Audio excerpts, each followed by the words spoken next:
नमस्कार साथियों, ज्ञान विविध संस्कृत के ऑनलाइन यूट्यूब चैनल में मैं पुनः आपका हार्दिक स्वागत करता हूं, अभिनंदन करता हूं। पिछला जो वीडियो था उसमें हमने राष्ट्रकूट जो थे वंशज उनके बारे में हमने अध्ययन किया था। और राष्ट्रकूट वंशज जो है उनकी मुख्य जो बातें थी कि उनको यादववंशी था। अशोक के जो अभिलेख है उसमें उनको रठिक कहा गया है। सीवी वेद उनको मराठों के पूर्वज जो है वो कहते हैं। और अब हम बात करते हैं उनके प्रमुख शासकों की। तो प्रमुख शासकों में हमने बात की थी जो संस्थापक जो था, प्रमुख शासकों में सबसे पहला जो शासक था, संस्थापक ही था, वो था आपका दंती दुर्ग। दंती दुर्ग की जो उपाधियां हैं, पहली उपाधि हमें मिलती है महाराज धीराज।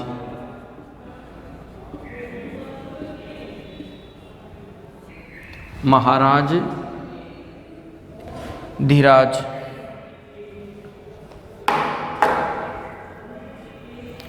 दूसरी मिलती है परमेश्वर।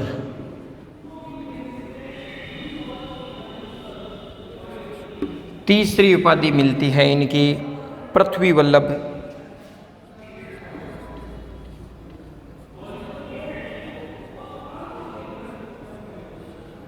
और चौथी मिलती है,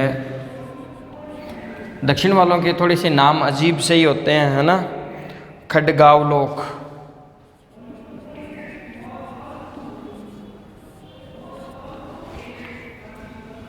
ये थी प्रमुख उपाधियां इनकी। सबसे पहले इसने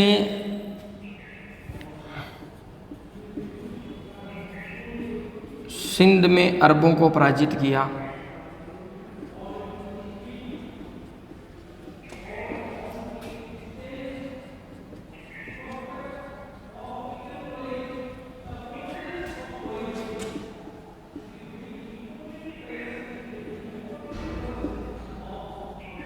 प्रारंभ में सिंध में इसने अरबों को पराजित किया था। इसी उपलक्ष्य में दंती दुर्ग ने चालुक्य सम्राट विक्रमादित्य से यह उपाधि मिलती है इसको, पृथ्वी वल्लभ। ये जो उपाधि मिलती है ये अरबों को, ये जब ये सिंध में हराता है तो चालुक्य सम्राट विक्रमादित्य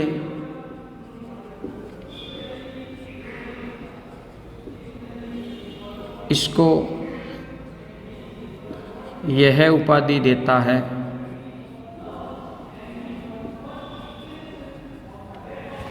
यह उपाधि देता है।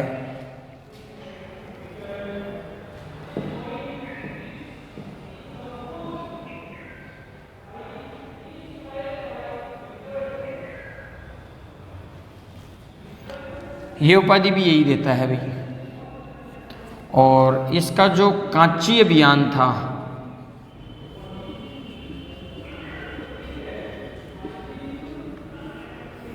जिसमें भी ये दंती दुर्ग जो था वो विक्रमादित्य के कांची अभियान में साथ था। ठीक है। विक्रमादित्य की मृत्यु हो जाती है।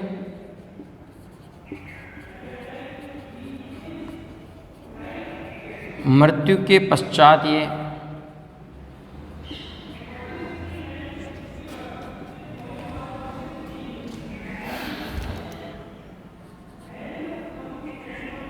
चालुक्यों की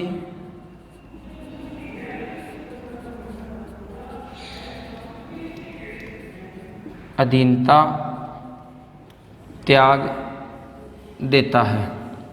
ये 4 या 5 बातें मुख्य थी, तो आप ये देख लो। त्याग दी।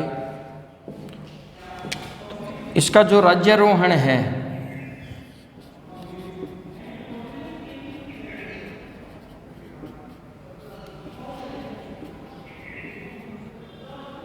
सात 733 ईस्वी में हुआ।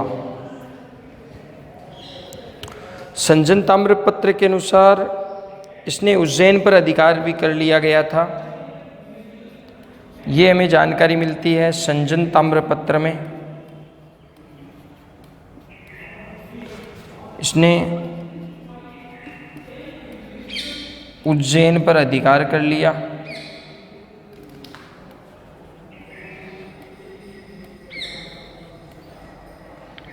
और अधिकार करने के बाद में क्या किया,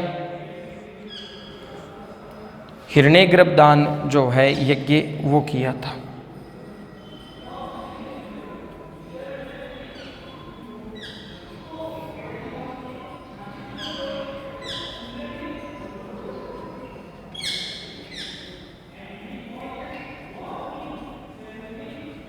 आयोजन किया। ठीक है। यज्ञ में जो यज्ञ किया था, यज्ञ में जो प्रतिहार थे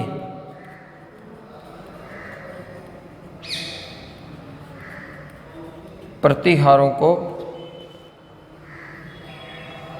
या प्रतिहारों ने द्वारपाल की भूमिका निभाई।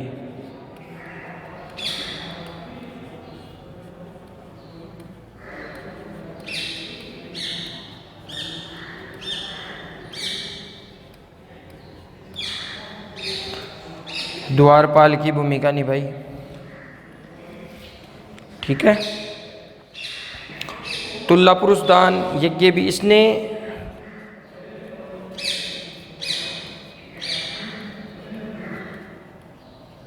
तुल्ला पुरुष दान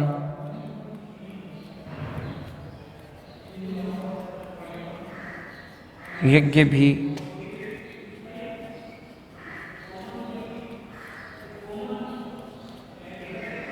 संपन्न कराया।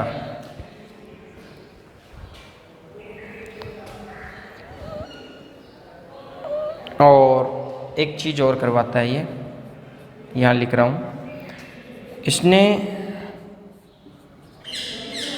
एल्लोरा में दशावतार मंदिर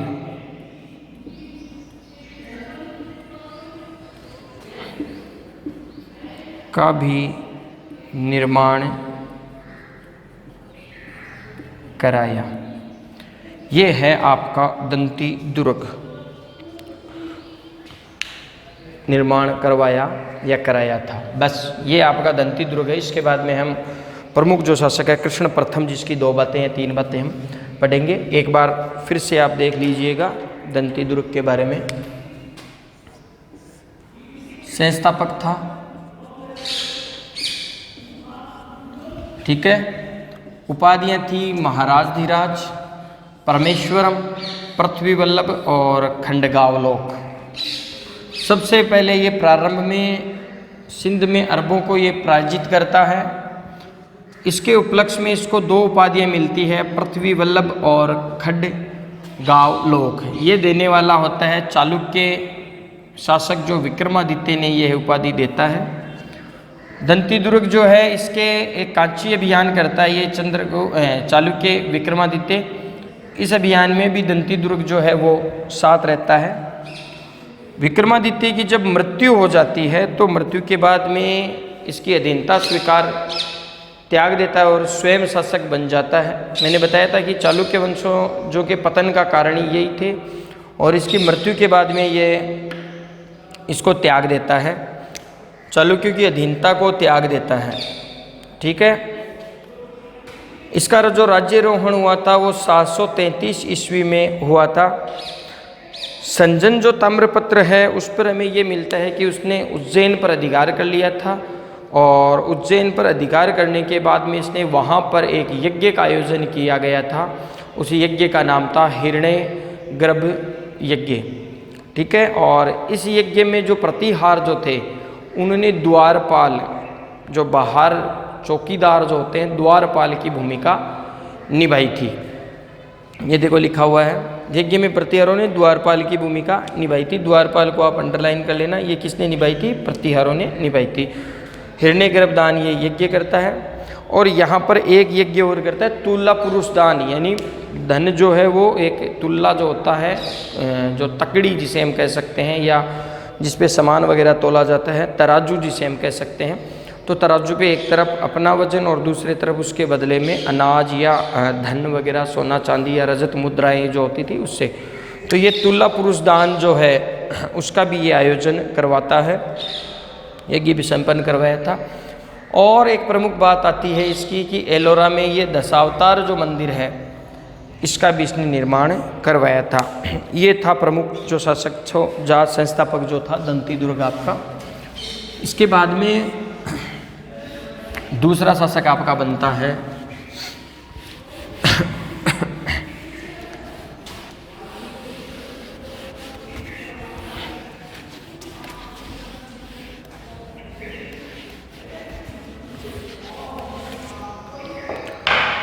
कृष्ण प्रथम।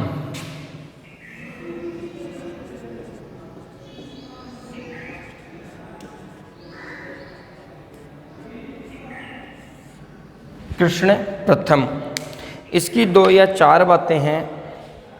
ये जो था ये दंती दुर्ग का अंकल था,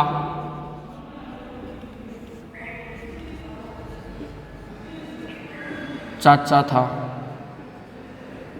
अब देख लो, पहले भतीजा बनता है फिर चाचा बनता है ना। इसकी उपाधि जो थी,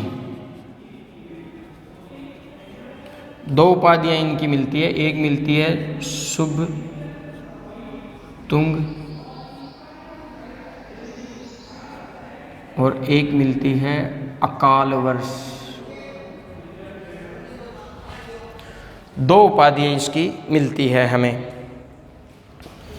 इसने एक कार्य किया था, महत्वपूर्ण कार्य किया था। इसने एलोरा का कैलाशनाथ का जो मंदिर है, कैलाशनाथ जी का जो मंदिर है के मंदिर का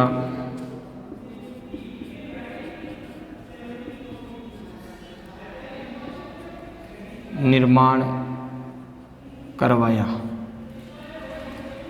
था। एक तो ये उपाधियां दोनों हैं, दंती दुर्ग का चाचा था। एलोरा के कैलाशनाथ जी का मंदिर इसने करवाया था। कृष्ण प्रथम के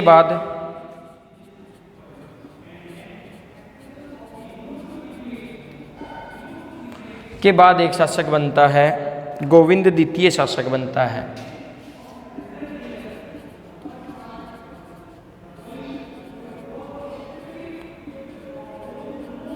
द्वितीय शासक बनता है।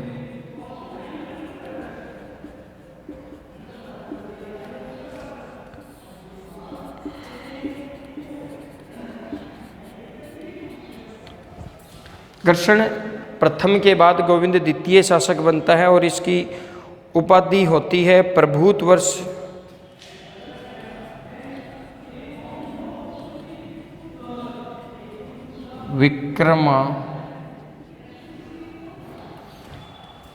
विक्रमावलोक।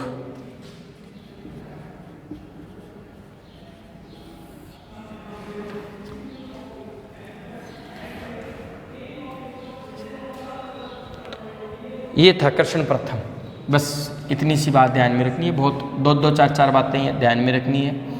दंती दुर्ग का चाचा था, 2 उपाधियां थी, शुभतुंग और अकाल वर्ष। एलोरा के कैलाशनाथ का मंदिर, ये इंपॉर्टेंट है भाई। कृष्ण के बाद गोविंद द्वितीय शासक बनता है जिसकी उपाधि होती है प्रभूत वर्ष विक्रमालोक, काफ़ी बड़ी उपाधि है। इसके बाद में एक राजा आता है ध्रुव, बहुत गजब का शासक था। 2 या 3 शासक ऐसे होते हैं जो महान शासक थे इस वंश के। एक तो ध्रुव था, एक आपका अमोघ वर्ष था। अमोघ वर्ष का जो जन्म है वो रण शिविर में हुआ था, काफ़ी बार पूछा गया है। अब बात करते हैं हम ध्रुव की। एक महान शासक जो था ध्रुव। उपाधि की बात करते हैं तो कल्ली वल्लभ पहली एक उपाधि मिलती है इनकी।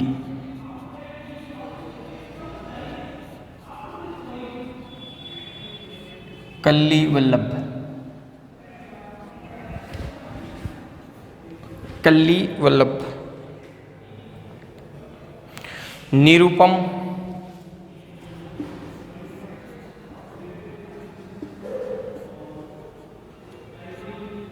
और एक मिलती है धारावर्ष।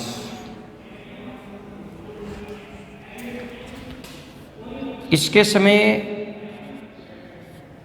एक युद्ध शुरू हो जाता है, त्रिपक्षीय संघर्ष।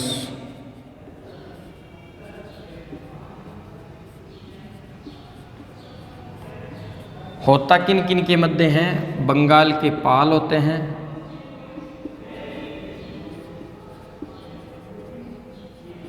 ये राष्ट्रकूट दक्षिण के होते हैं, और गुर्जर प्रतिहार होते हैं।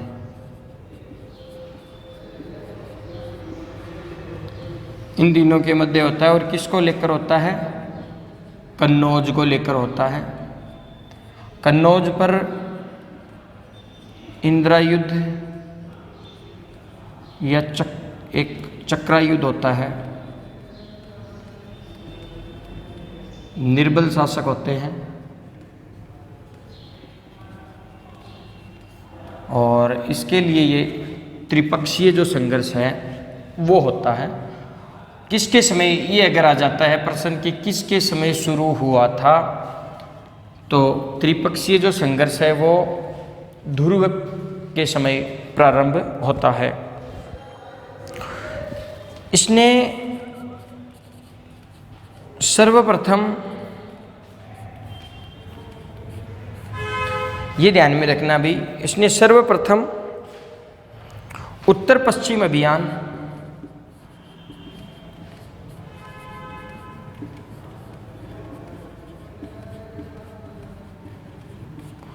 इसने सर्वप्रथम उत्तर पश्चिम अभियान करके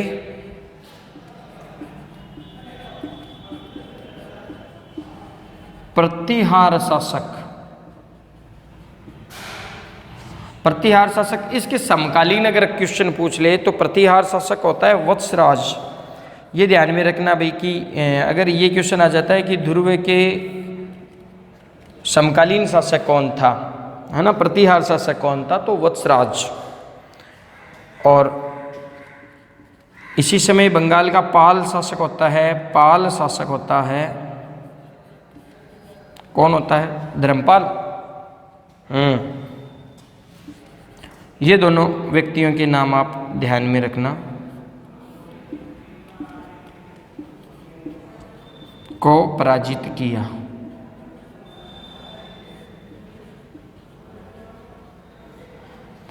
पराजित किया, ये इंपॉर्टेंट बात है इसकी। एक दूसरी, पहली बात ये और दूसरी इंपॉर्टेंट बात ये मिलती है, दोनों ही परीक्षा में काफ़ी बार पूछी गई है। दक्षिण में ये गंगराज नाम का एक राजा होता है, गंगराज को, और कांची के पल्लव नरेश को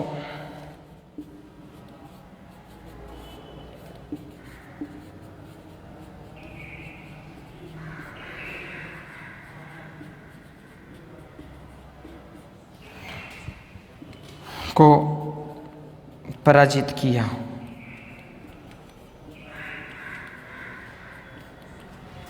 पराजित किया। इसके बाद में मुख्य 2-4 बातें और है इसकी, एक या दो बातें और आती है। इसका एक अभिलेख मिलता है,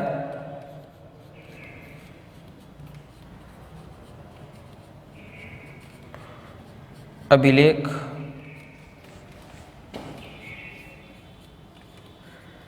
पड्डट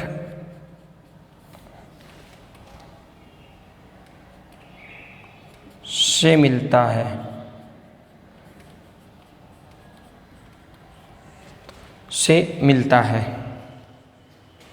पड्डट काल से मिलता है। ये था साहब आपका ध्रुव है। उपाधि जो थी वो कल्ली वल्लभ, निरुपम और धारावर्ष। सबसे इम्पोर्टेंट उपाधि आपको ये मिलेगी कि धारावर्ष किसकी उपाधि थी। तो धारावर्ष जो थी वो ध्रुव की थी, ध से ध्रुव और ध से धारावर्ष, निरुपम और कल्ली वल्लभ। इसके समय क्या होता है, त्रिपक्षीय युद्ध संघर्ष की शुरुआत हो जाती है। त्रिपक्षीय बंगाल के पाल होते हैं, दक्षिण के राष्ट्रकूट होते हैं और गुर्जर प्रतिहार होते हैं, उत्तर पश्चिम के। युद्ध होता है कन्नौज, अखाड़ा था, सुनी जगह थी, भाई खाली जगह होती है तो हर व्यक्ति सोचता है कि मैं वहाँ पे कब्जा कर लूँ, है ना, अपना प्लाट काट दूँ। और यही स्थिति ऐसी होती है कि कन्नौज जो है स्वतंत्र ही रहता है, और जिसके कारण तीनों शक्तियाँ अपना जी ललचाए, रहा न जाए, इसको डेयरी मिल्क समझ लेती है कन्नौज को, है ना। और इस पर एक इंदिरा युद्ध और चक्रा युद्ध दो निर्बल शासक होते हैं, इनके आपस में बनती नहीं है। इसने सर्वप्रथम उत्तर पश्चिम अभियान करके सबसे पहले वत्सराज को ये हराता है, फिर पाल शासक धर्मपाल को ये हराता है, बहुत गजब का शासक था। दक्षिण में ये एक गंगराज का हराता है, और कांची का एक पल्लव राजा होता है ना, बस इतना ही याद रखना, कांची के पल्लव शासक को पराजित करता है। इसका एक अभिलेख जो है वो हमें पड्डट काल में मिलता है। गोविंद द्वितीय की हमने एक बात पढ़ी थी, गोविंद द्वितीय के बाद में एक राजा आता है गोविंद तृतीय। यहाँ पे थोड़े से कंफ्यूज होने की चांसेस रहते हैं कि साहब गोविंद द्वितीय था या तृतीय था, है ना। तो गोविंद द्वितीय की दो ही बात है, द्वितीय है तो दो ही बात है, बस इतना ध्यान में रखो, द्वितीय की दो ही बात ध्यान में रखनी है, उपाधि और वो प्रमुख। अगला राजा है, अगला शासक है आपका गोविंद तृतीय। गोविंद तृतीय का उपनाम हमें मिलता है जगततुंग प्रथम।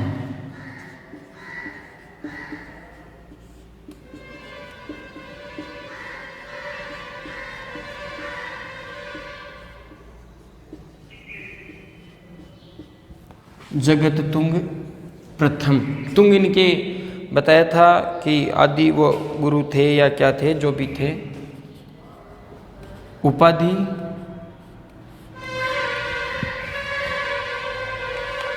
उपाधि क्या क्या थी भाई, तुंग के वंशज थे ये। उपनाम था जगततुंग प्रथम, और उपाधि मिलती है एक प्रभूत वर्ष।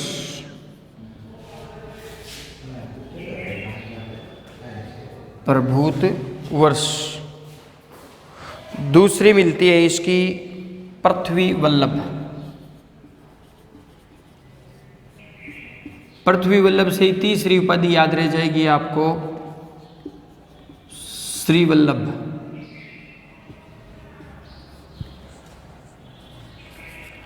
चौथी उपाधि इसकी मिलती है, चलो चौथी आप छोड़ दीजिएगा, तीन उपाधि काफ़ी है, याद रह जाएगी तो, है ना।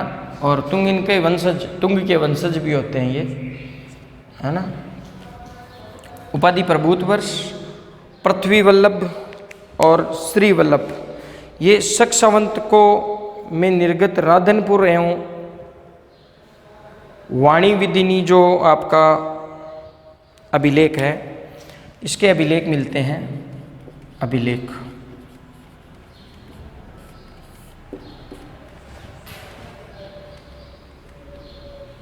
अभिलेख शक संवत 730।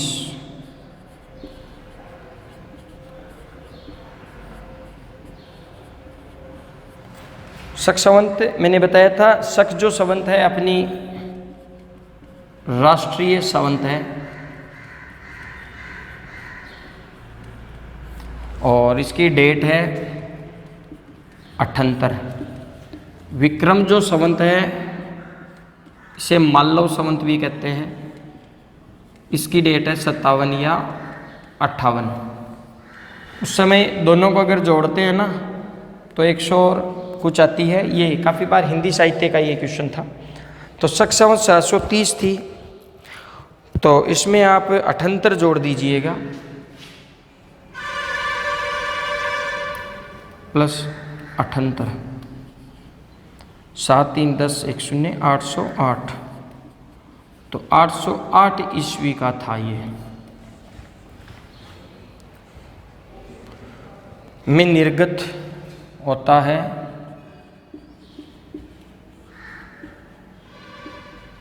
राधनपुर,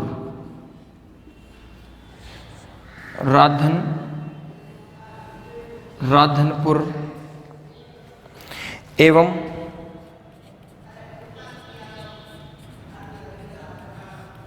वाणी दिंडोरी लेक।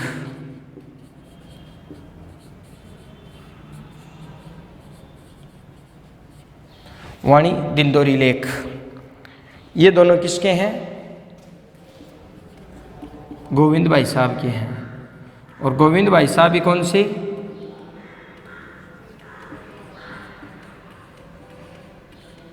तृतीय। ठीक है।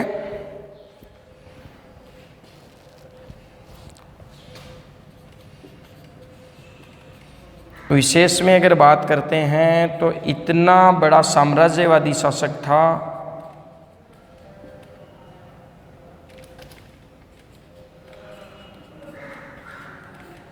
वादी शासक था, इतना बड़ा इसका साम्राज्य था, इतना विशाल साम्राज्य स्थापित कर लिया था इसने। बताया जाता है कि उसके घोड़े ये लाइन लिख लेना भाई, उसके घोड़े शत्रु देश में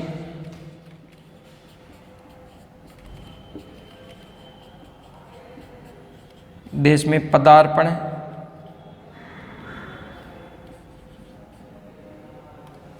शत्रु देश में पदार्पण किए बिना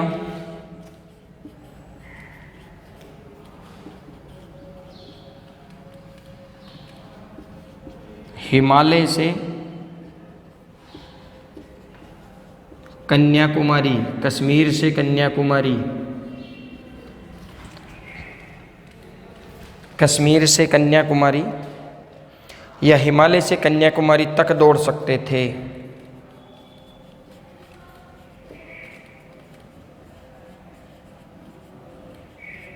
इस वंश का ये महान शासकों में से होता है गोविंद तृतीय। ठीक है। ये अपने भाई इंद्र की मदद से दूसरे विरोधी भाई स्तंभ को ये हराता है। अच्छा तो साथियों, ये जो अपना गोविंद तृतीय है थोड़ा सा बड़ा शासक है। एक बार थोड़ा सा हम ये देख लेते हैं कि उपनाम इसका जगततुंग प्रथम मिलता है, उपाधि 3 मिलती है इसकी, प्रभुत्व वर्ष पृथ्वी वल्लभ और श्री वल्लभ। अभिलेख शक संवत, राष्ट्रीय संवत जो कि 78 में, विक्रम संवत 57-58 में, ये हम याद कर लेंगे। शक संवत 730 होती है और ईस्वी 808 ईस्वी में ये निर्गत राधनपुर एवं वाणी दिंडोरी लेक जो है इसी के मिलते हैं। विशेष ये साम्राज्यवादी शासक होता है। ये कहा जाता है इसने अपना साम्राज्य जो है वो इतना बड़ा कर लिया था कि उसके घोड़े जो है वो शत्रु देश से पदार्पण किए बिना ही हिमालय के कन्याकुमारी तक दौड़ सकते थे। ये था आज का अपना टॉपिक। कुछ बातें जो है गोविंद तृतीय की हम कल की कक्षा में अध्ययन करेंगे। तब तक के लिए धन्यवाद।